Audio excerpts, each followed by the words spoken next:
Hello everyone, एक बार फिर से आपका ऑनलाइन क्लास में स्वागत है। आज हम 11वीं क्लास का चैप्टर फर्स्ट एक्सरसाइज 1.3 के आगे के क्वेश्चन करेंगे। पिछली वीडियो में मैंने इसके कुछ क्वेश्चन करा दिए हैं, तो चलिए शुरू करते हैं। क्वेश्चन नंबर 4 का फर्स्ट पार्ट है। इसने दे रखा है हमें ए, एक समुच्चय है जिसमें एक ही एलिमेंट है ए, और कहा इसके सभी उप समुच्चय लिखिए। उप समुच्चय मैंने आपको यह बताया था कि जब भी किसी सेट का आप सबसेट निकालेंगे तो उसका तरीका यह होता है कि सबसे पहला जो एलिमेंट होता है वो तो फाई, जो बिना ब्रैकेट का होता है, फिर एलिमेंट सिंगल सिंगल, फिर डबल, फिर एक साथ सारे लिखे जाएंगे। यहां पे एक ही एलिमेंट है ए, तो बस यही हो गया आपका आंसर। इसका सेकंड पार्ट करते हैं। सेकंड पार्ट में दे रखा है इसने हमें ए और बी। तो अगर हम सबसेट निकाल रहे हैं इसके, तो पहला तो होगा, बताया था आपको, फाई। उसके बाद एक एक करके एलिमेंट लिखे जाते हैं। पहले लिखा गया ए, फिर लिखा जाएगा बी, और फिर ये दोनों ए बी, यानी पहले सिंगल सिंगल, फिर डबल, फिर सारा, इस तरह से लिखा जाता है। और आपको बताया है नंबर ऑफ सबसेट जो है उसके लिए फार्मूला होता है 2 की पावर n। अगर मैं इसे चेक करना चाहूं कि मैंने सारे लिख दिए, तो मुझे चेक करना पड़ेगा इसमें कितने एलिमेंट हैं, 2, n की वैल्यू 2 हो गई, तो 2 की पावर 2 यानी कि 4 होने चाहिए। 1 2 3 4, ठीक है। ये आपको लिखना नहीं है, ये मैं आपको केवल समझा रहा हूं कि अगर कुछ छूट जाए तो पता लग जाता है।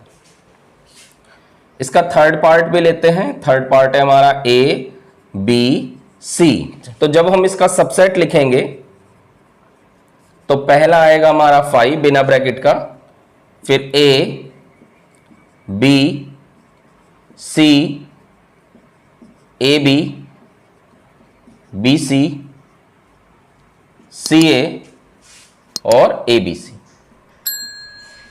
कुछ छुटा है या नहीं उसको चेक करने के लिए 3 एलिमेंट हैं, तो 2 की पावर 3 होना चाहिए, यानी कि 8 होना चाहिए। 1 2 3 4 5 6 7 8। क्लियर। चलते हैं इसके बाद हम क्वेश्चन नंबर 5 पे। क्या कह रहा है, पी ए के कितने अवयव हैं यदि ए बराबर 5, यानी अगर कोई सेट है जिसमें कोई भी एलिमेंट नहीं है, तो इसका जो सबसेट है वो कितने होंगे। तो सीधी सी बात है, पी ए की वैल्यू मैंने आपको बताया था कि केवल 5 होगा, ठीक है। और पी ए जब निकालते हैं तो जितने भी एलिमेंट होते हैं, जितने भी बचेंगे, उनको हम ब्रैकेट में शो कर देते हैं, ठीक है। तो यानी कि केवल एक अवयव होगा, only one element। Next question number 6। First part दे रखा है x, जहां पर x बिलोंग्स टू r और x की वैल्यू -4, x 6। इसको अंतराल रूप में लिखना है, इंटरवल रूप में लिखना है। मैंने आपको बताया था क्लोज इंटरवल और ओपन इंटरवल, उसके रूप में लिखना है। तो पहले समझ लेते हैं। x, जहां पर x जो है वो r के बिलोंग्स है, और x की वैल्यू -4 से तो बड़ी है और 6 से छोटी और बराबर है। तो मैंने आपको बताया था अगर इंटरवल फॉर्म में लिखना हो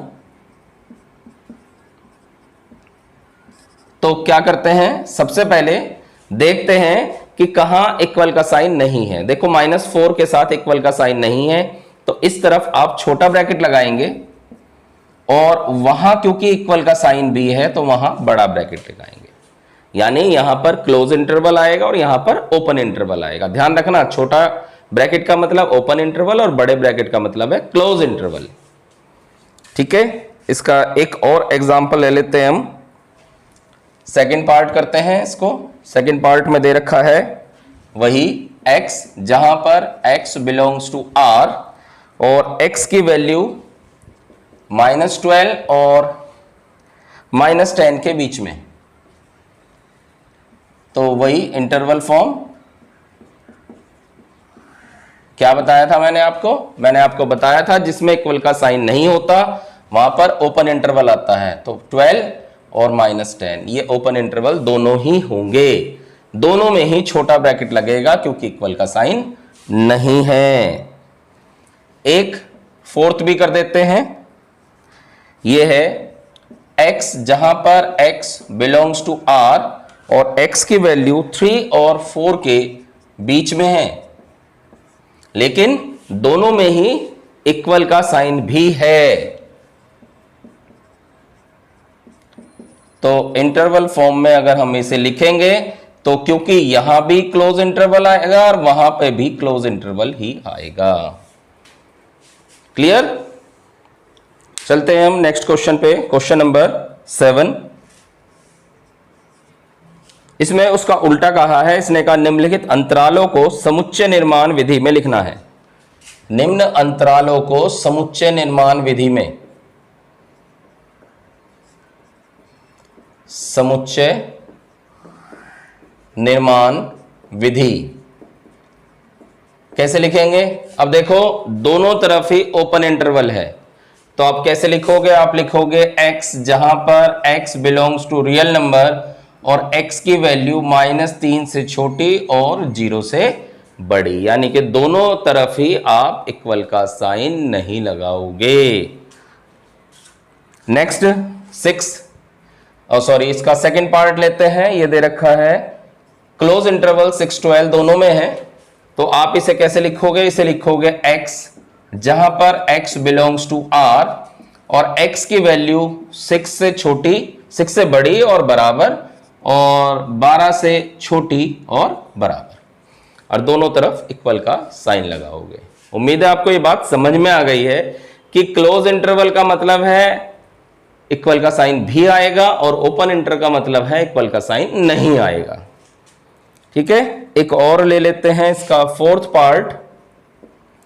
ये दे रखा है क्लोज इंटरवल -23 ओपन इंटरवल 5। तो इसको कैसे लिखेंगे? इसको लिखेंगे x जहां पर x बिलोंग्स टू R और -23 और यहां पे जो साइन आएगा greater and equal to x और लेस देन 5। ठीक है, क्लियर? बहुत इजी है, आप ध्यान से समझेंगे तो सारे क्वेश्चन आपको बहुत इजी लगेंगे।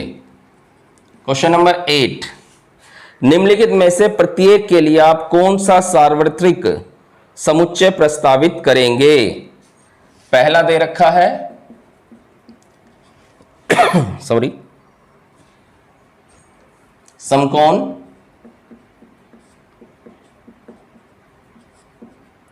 त्रिभुज का समुच्चय।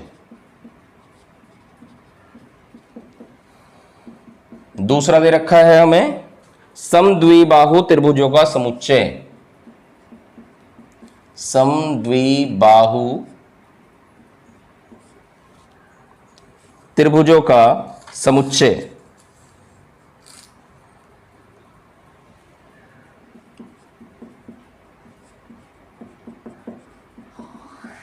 समुच्चय। अब वो कह रहा है कि इन दोनों के लिए आप कौन सा यूनिवर्सल सेट डिसाइड करोगे। देखो मैंने आपको यूनिवर्सल सेट में ये बताया था कि एक ऐसा सेट जो उससे संबंधित सारे सेट्स को जो है उसके अंदर समावेश हो जाए। अब देखो यहाँ पे समकोण त्रिभुज की बात कर रहा है, यहाँ पे समद्विबाहु त्रिभुज की बात कर रहा है, अलग अलग त्रिभुज ले रहा है, तो हम त्रिभुजों का ही संसार ले लेना। हम लिखेंगे यूनिवर्सल सभी त्रिभुजों का समुच्चय। सारे के सारे त्रिभुज आ जाएंगे, चाहे कैसा भी हो, समद्विबाहु, विषमबाहु, समकोण, सारे के सारे त्रिभुज आ गए तो उसके अंदर ये भी आ जाएगा, ये भी आ जाएगा। ठीक है, क्लियर?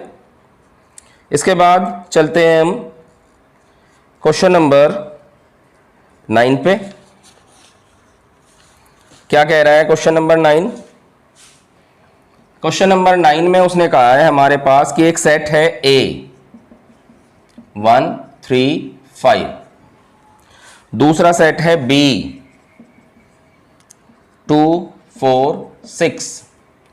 तीसरा सेट है C 0 2 4 6 8। ये 3 सेट दे दिए, ठीक है। और कह रहा है इन तीनों समुच्चय A, B और C के लिए निम्नलिखित में से कौन सा सार्वत्रिक समुच्चय लिए जा सकते हैं, यूनिवर्सल सेट आप कौन सा लोगे। तो मैं तीनों को लिख रहा हूं। पहला जो इसने हिंट दे रखा है, पहला जो हमें ऑप्शन दिया हुआ है 1 2 3 4 5 6। दूसरा जो ऑप्शन है वो है 5।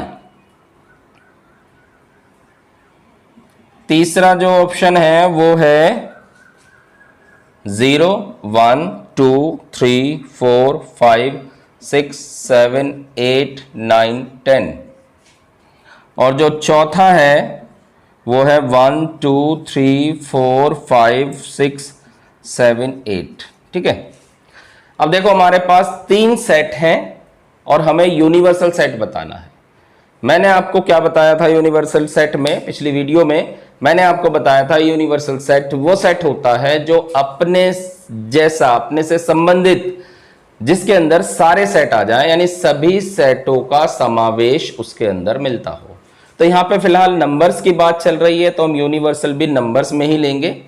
पहला है 135, तो चेक करते हैं क्या इसके अंदर 135 है। इसके अंदर 135 बिल्कुल है। फिर दूसरा है 246, देखते हैं 246 बिल्कुल है। फिर तीसरा है 0 2 4 6, लेकिन 8 नहीं है। ठीक है, तो पहला तो कैंसिल हो गया। यह है 5 का तो मतलब ही नहीं होता। फिर तीसरे पे आते हैं, देखो 0, पहले 135 है, फिर 246 भी है, फिर 0 2 4 6 8, ये सारे के सारे हैं। तो यानी कि ये वाला ऑप्शन आपका सही हो जाएगा। ये भी चेक कर लेते हैं, देखो यहाँ पे 0 नहीं है तो ना ये होगा, ना ये होगा, ना ये होगा। इसका थर्ड ऑप्शन जो है वो सही हो गया। क्लियर। तो इस तरह से हमारी 1.3 एक्सरसाइज कंप्लीट हो जाती है। आई होप आपकी वो समझ में आ गई है। आप इसे बहुत ध्यान से करेंगे, अच्छी तरह करेंगे। फिर भी अगर किसी क्वेश्चन में आपको कुछ डाउट हो, कोई बात क्लियर ना हुई, तो आप कमेंट में पूछ सकते हैं और लाइक कर दें। Thank you.